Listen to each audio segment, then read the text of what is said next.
Cek. Oke, intro.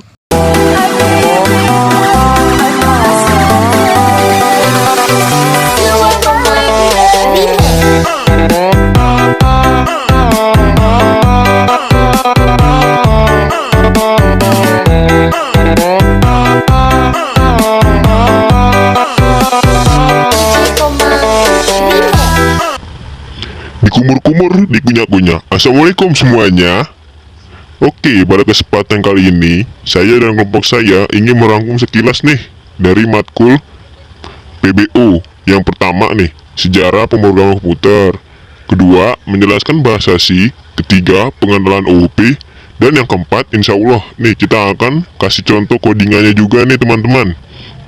Oh iya, sebelum masuk ke pembahasan, alangkah baiknya kita kenalan dulu nih Sobat Ambiar, anjay. Tak kenal maka tak sayang, canda sayang, awok wok wok.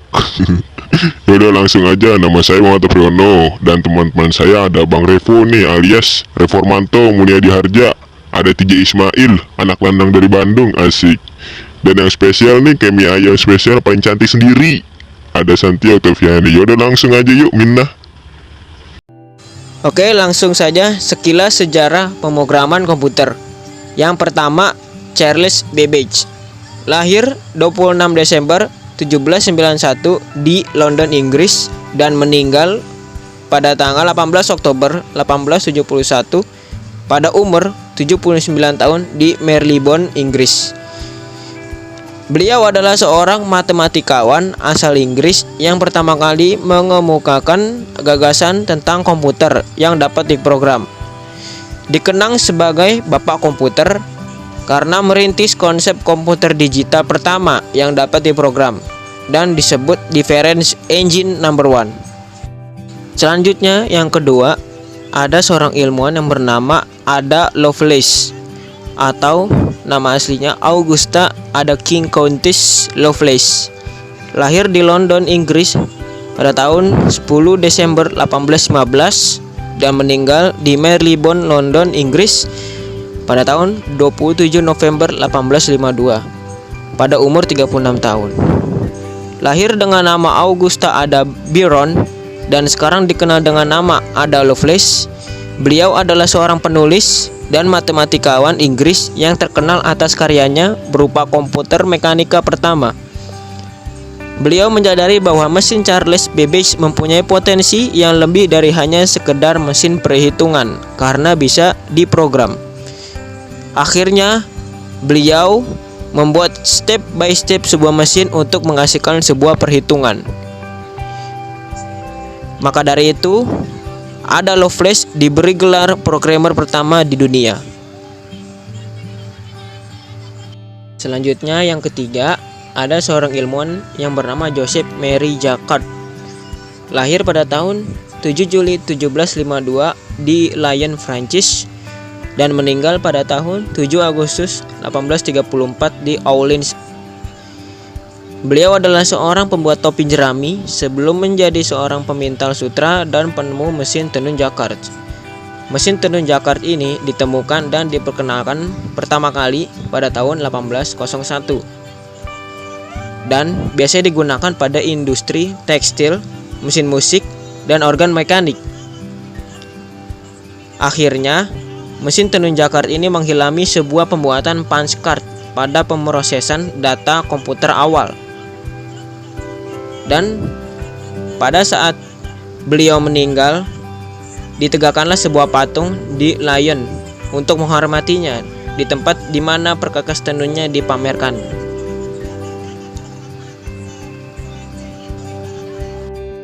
Oke, lanjut yang keempat, ada Herman Hollerith. Lahir pada tahun 29 Februari 1860 di Buffalo, New York, dan meninggal pada tahun 17 November 1929 pada umur 69 tahun di Washington DC. Oke, beliau adalah seorang pengusaha asal Amerika, penemu dan statistikawan yang mengembangkan mesin tabulasi elektromekanik untuk kertas pons. Mesin tabulasi elektromekanik digunakan untuk mempercepat sensus penduduk di Amerika, karena di Amerika sensus penduduk dilakukan setiap 10 tahun. jika secara manual membutuhkan 7 tahun pada sensus tahun 1880. Akhirnya muncul mesin tabulasinya yang dipatenkan pada tahun 1884 dan menandakan permulaan era mekanis, binary code, dan sistem pemrosesan data semi otomatis. Mesin tabulasinya hanya membutuhkan 2,5 tahun untuk menyelesaikan sensus di tahun 1890, yang jika diperkirakan dilakukan secara manual membutuhkan waktu 13 tahun. Dan Hollerith sendiri mendirikan sebuah perusahaan yang bergabung dengan beberapa perusahaan lain pada tahun 1911 untuk membentuk Computing Tabulating Recording Company.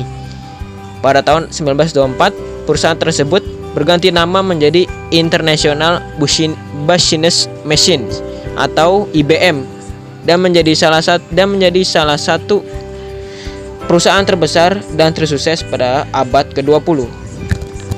Lanjut, yang kelima ada John von Neumann. Lahir di Budapest, Hungaria pada tahun 28 Desember 1903 dan meninggal di Washington DC, Amerika Serikat pada tahun 8 Februari 1957 pada umur 53 tahun. Beliau adalah seorang matematikawan dari Hungaria, Jerman, yang memberikan kontribusi penting di bidang fisika kuantum, analisis fungsional, teori himpunan, ilmu komputer, ekonomi, dan bidang lainnya yang berkaitan dengan matematika. Von Neumann diabadikan namanya sebagai arsitektur von Neumann, yaitu arsitektur komputer yang banyak digunakan di sebagian besar sistem komputer non-paralel, karena dialah yang pertama kali mempublikasikan konsep tersebut. Meski konsep ini kemudian dikembangkan oleh J.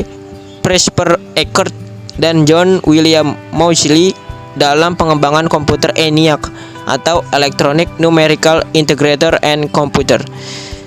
Tapi nama von Neumann lah yang lebih dikenal sebagai penemu arsitektur komputer tersebut.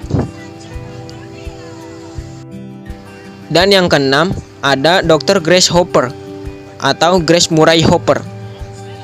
Lahir pada tahun 19 Desember 1906 di New York City, Amerika Serikat, dan meninggal pada tahun 1 Januari 1992 di Arlington, Virginia, Amerika Serikat pada umur 85 tahun. Dia adalah seorang ilmuwan komputer dan perwira tinggi Angkatan Laut Amerika Serikat berpangkat Laksamana pertama. Dan beliau orang pertama yang membuat compiler untuk bahasa pemrograman komputer. Beliau menyusun konsep bahasa pemrograman independen dari mesin yang berujung pada pengembangan COBOL atau Common Business Oriented Language, salah satu bahasa pemrograman modern pertama. Dan karena banyaknya prestasi dan pangkatnya di Angkatan Laut, ia dijuluki dengan Amazing Grace. Oke, kita singgung saja sedikit tentang bahasa pemrograman. Ini COBOL. COBOL adalah bahasa pemrograman yang berorientasi pada bisnis. Setelah COBOL ada bahasa Fortran atau Formula Translation, bahasa pemrograman yang berorientasi engineering, scientific, dan numerical computation. Dibuat oleh IBM dan hanya bekerja pada hardware IBM. Selanjutnya ada bahasa C yang diciptakan oleh Dennis Ritchie, dikembangkan dari bahasa B. Dirancang sebagai bahasa pemrograman yang bersifat umum atau general programming language dan bisa digunakan untuk bisnis, sains, maupun kebutuhan komputasi lainnya. Bahasa C merupakan salah satu bahasa di awal perkembangan komputer yang berevolusi dan menggunakan paradigma pemrograman. Akhirnya, bahasa C dikembangkan menjadi bahasa C++, diciptakan oleh orang yang sama, Dennis Ritchie, pada tahun 1972 untuk sistem operasi Unix. C++ sangat cepat seperti bahasa C, namun memiliki kemampuan objek, dan pada tahun 1984 secara resmi bahasa ini diberi nama C++.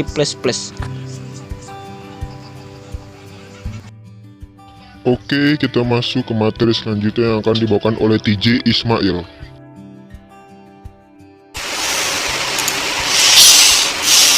Halo Dur dan kawan-kawan, TJ Ismail Farid di sini. Kalian pasti sudah pernah mendengar mengenai OOP, Object Oriented Programming. Karena sebagian besar bahasa pemrograman populer mengikuti paradigma Object Oriented Programming. Pada video kali ini, saya akan membahas apa itu OOP dan bagaimana konsep dari OOP tersebut. Apa itu OOP? OOP adalah sebuah paradigma bahasa pemrograman atau cara khusus mendesain program yang diciptakan oleh Alan Kay. Dalam Object Oriented Programming, kode dapat disusun sebagai komponen yang dapat digunakan kembali, seperti berbagai properties atau behavior.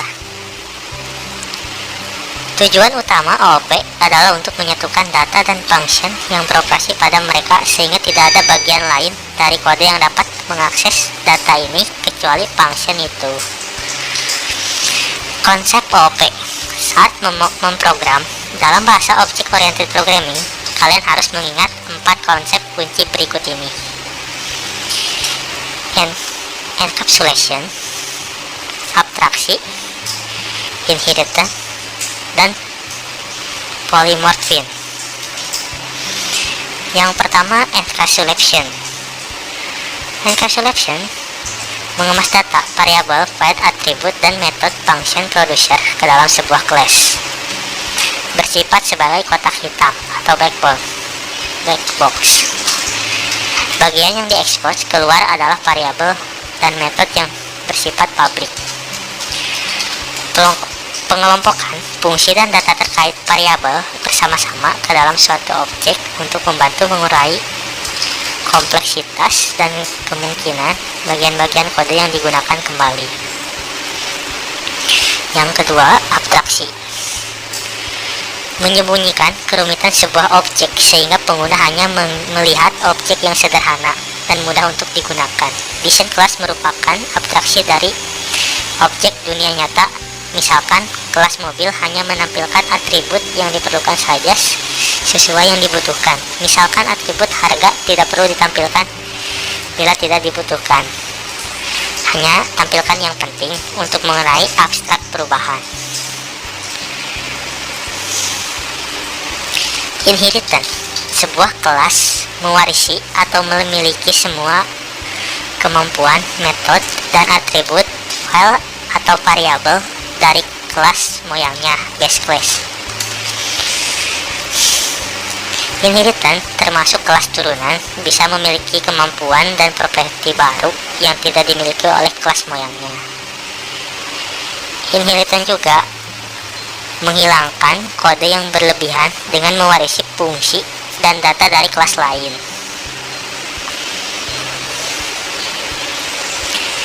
Yang keempat, polymorphism.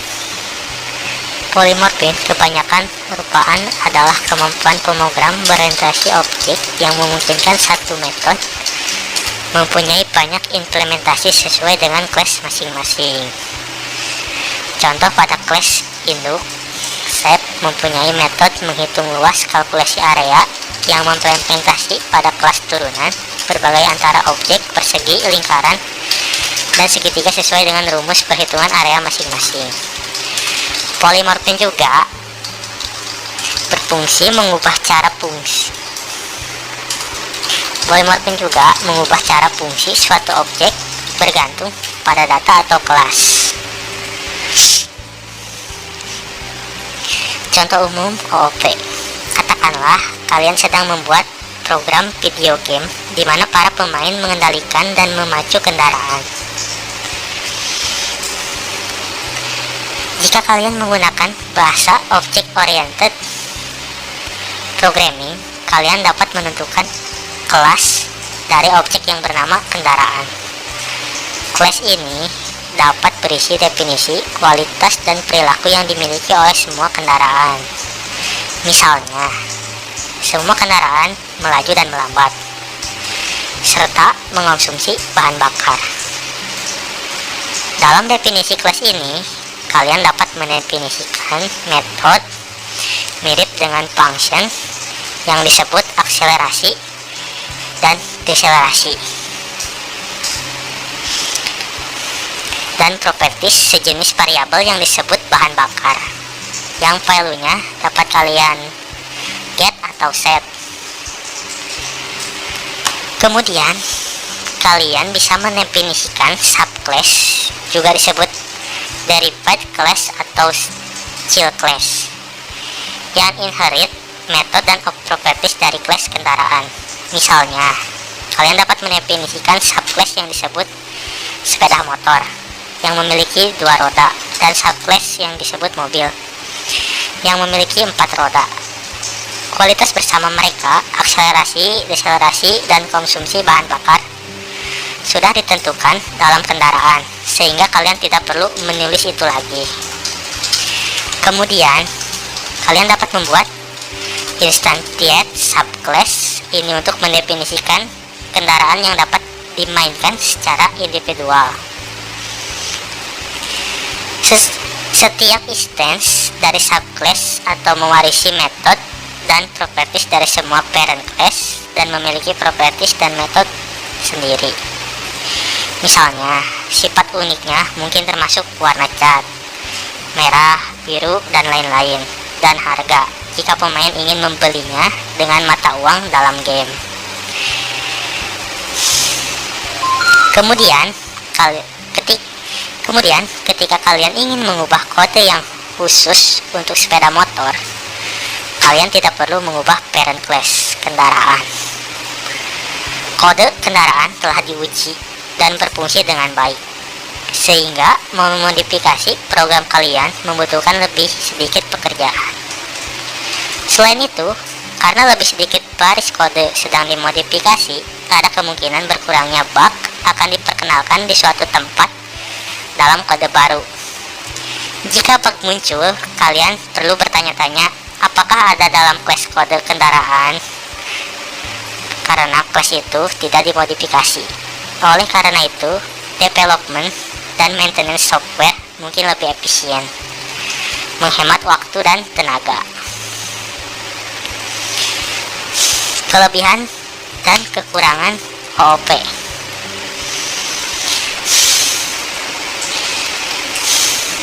Keuntungannya dapat digunakan kembali, reusable.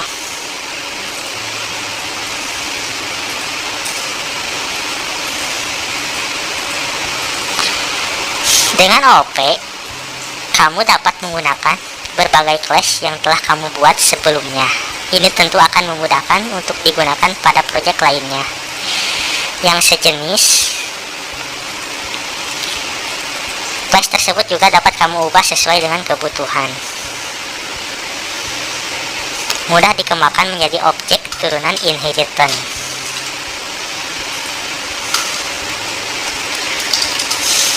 Dapat dipecah-pecah menjadi objek-objek yang lebih kecil, mudah untuk dipelihara, dapat dimodifikasi tanpa mengetahui objek yang lain. Data dan metode dapat diproteksi terhadap akses dari luar atau black box. Kelebihan lainnya, OOP Parallel Development. Ketika bekerja sama dengan tim, masing-masing programmer dapat membangun kelas sendiri. Dengan membangun kelas sendiri secara sendiri-sendiri, komponen yang sudah dibentuk kemudian dapat digabung menjadi satu kesatuan. Hal ini tentu saja menghemat banyak waktu dibandingkan harus membangun kelas satu persatu.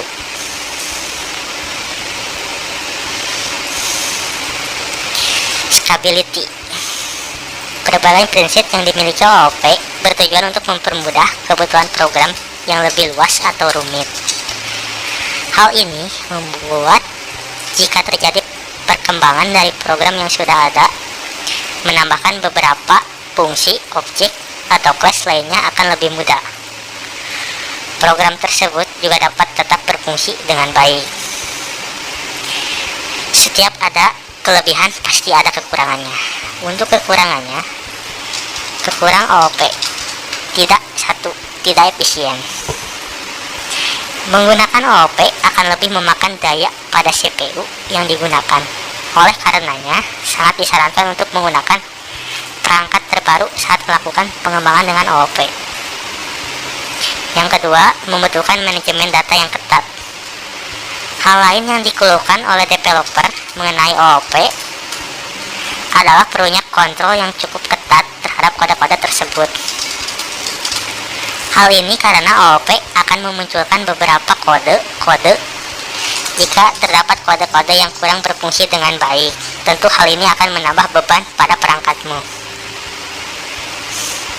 Dan yang terakhir, kemungkinan duplikasi. Dengan berbagai kemudahan yang diberikan OOP, mengembangkan program baru dari yang telah ada sebelumnya akan jadi lebih mudah. Namun hal ini justru membuat berbagai project yang dibuat akan terasa seperti sekedar duplikasi saja.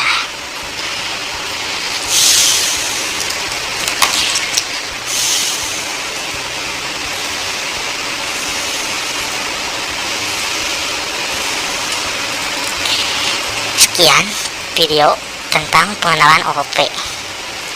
Apabila ada salah kata, mohon dimaafkan. Terima kasih. Oke, langsung kita masuk ke bab terakhir, yaitu contoh codingannya ya teman-teman. Mohon diperhatikan. Terima kasih. Halo, dengan saya di sini Reformanto Mulyadi Harja pada tugas pemrograman berorientasi objek. Jadi pada kesempatan kali ini saya akan coba sedikit sharing ilmu yang saya dapat tentang kelas dan komponen-komponennya. Komponen-komponennya ini objek, ya, atribut, dan metode. Sekarang kita bahas kelas ya. Kelas itu apa sih? Jadi kelas ini dianalogikan sebagai sebuah kerangka ya. Kerangka untuk menyimpan semua objek dengan tujuan tertentu atau fungsi tertentu. Jadi kalau misalkan kerangkanya sebuah mobil, kalau nanti mobilnya mau jadi apa, itu terserah objek yang akan diberikan. Oke, jadi kelas ini tuh kerangka. Selanjutnya objek. Objek di sini itu bisa dibedakan antara objek satu dengan objek yang lain. Misalnya apa? Misalnya kalau kerangkanya mobil kan banyak ya. Tipenya ini yang bisa membedakan. Jadi tipe yang pertama ini, objek yang pertama tipenya ini mobil sport. Kedua ini truk. Tipenya ketiga ini bus. Jadi macam-macam objek mau dibuat apa nih? Jadi kelasnya itu mobil, ya, sebuah kerangka ya. Kemudian objeknya itu di dalamnya. Kerangka, kelas itu kerangka, objeknya di dalamnya. Kemudian atribut. Atribut ini dapat membedakan sebuah data atau objek satu dengan yang lainnya. Misalnya apa sih? Kalau dalam mobil kita tahu yang beda itu apa. Misalnya merek. Kedua itu warna. Tapi kalau misalkan mereknya sama nih, pasti warnanya beda. Kalau misalkan mereknya sama warnanya sama, kita pakai plat nomor. Plat nomor nggak mungkin sama dong. Nah, itulah atribut. Bisa membedakan objek satu dengan objek yang lain. Selanjutnya metode. Metode ini itu apa yang bisa dilakukan sebuah objek. Jadi kalau misalkan objeknya ini manusia ya, manusia bisa melompat, bisa berlari, ya, bisa jongkok. Sekarang objeknya mobil. Jenis-jenis mobil kan udah tahu ya, mereknya, warnanya, ya, dari atributnya. Sekarang metodenya, mobil ini bisa ngapain aja sih? Oh, mobil ini bisa maju, bisa mundur, dan bisa berhenti. Ini contohnya ya. Contohnya itu kerangkanya mobil. Objek pertama mobil Kijang, objek keduanya mobil Honda Jazz. Apa yang membedakan objek satu dengan yang lain? Atributnya. Atributnya pertama itu velg, warna, produsen, dan transmisi. Velg pada objek pertama racing, objek kedua racing. Warna pada objek pertama abu-abu atau grey ya. Terus pada objek kedua silver. Produsen, objek pertama Toyota, objek keduanya Honda. Pada atribut transmisi, objek pertamanya manual ya, mobil kijang. Pada Honda Jazz di sini otomatis. Terus metodenya mobil itu objek mobil, kasih metodenya tuh pasti dong kayak akselerasi, menambah kecepatan, brake atau mengerem, dan stop, berhenti. Sekarang kita buat contoh pemrograman sederhana ya. Pemrograman sederhana. Tadi kan itu mobil ya. Mobil udah ada contohnya. Gimana metodenya, gimana atributnya. Sekarang saya mau coba buat yang lain. Oke, kita buat yang lain.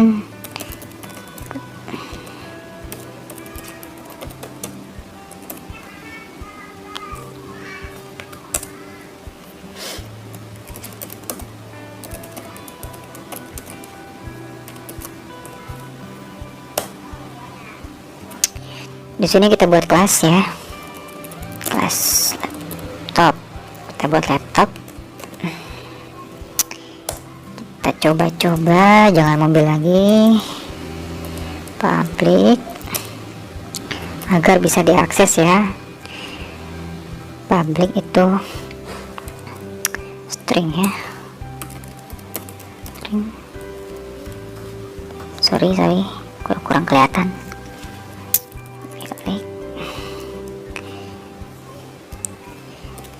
String, kita buat pembeda.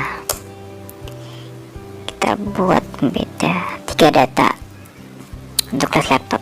Pemilik, merek, oh ya, ukurannya, ukuran layar.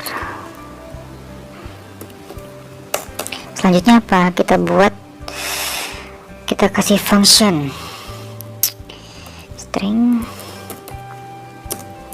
hidupkan laptop.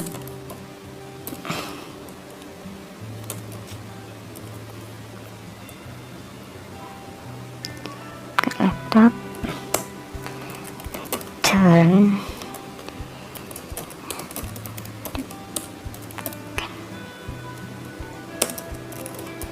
laptop. Oke, ini udah ke laptop. String, matikan laptop.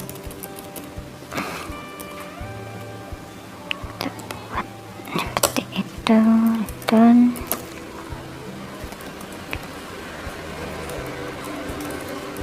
matikan laptop.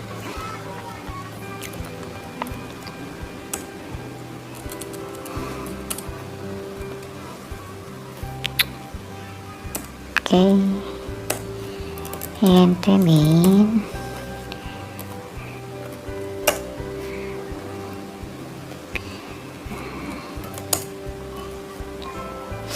Di sini kita buat objek dari kelas laptop ya, atau instansiasi laptopnya, laptop Anto. Oke, kita set data membernya dulu ya. Apa member? Laptop Anto, pemilik Anto, laptop Anto,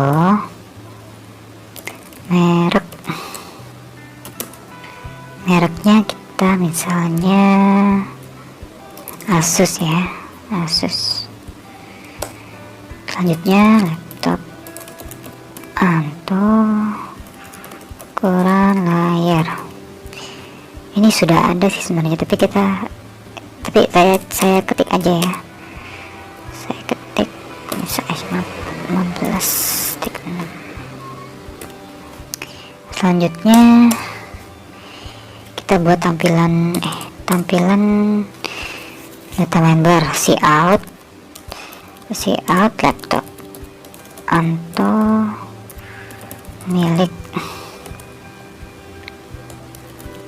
handle, cout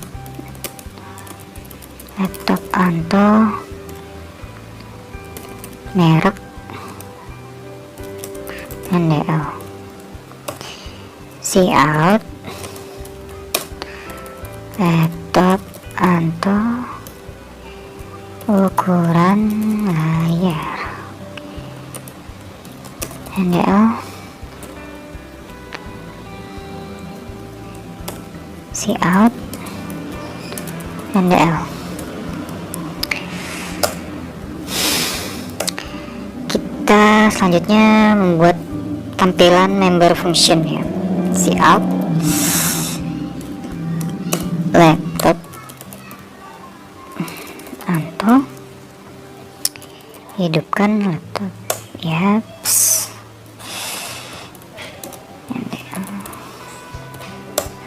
see out, Anto, matikan laptop, DL, return no. Oke, di sini kelasnya seperti kerangka ya, kerangkanya laptop, objeknya ini kita laptop ya, atributnya membedakan laptop satu dengan yang lain atau objek satu dengan yang lain apa nih atributnya. Misalnya di sini pemiliknya, objek satu di sini laptop satu ini punya Anto, pemiliknya Anto, mereknya ini Asus, ukuran layarnya 15,6 inch. Pada objek kedua, laptop kedua, bisa aja pemiliknya misalkan namanya Yusuf, mereknya HP, ukuran layarnya 17,1 inch. Seperti itu ya, perbedaan kelas dengan atribut. Sekarang coba kita save dulu ya, kita save. Oke, laptop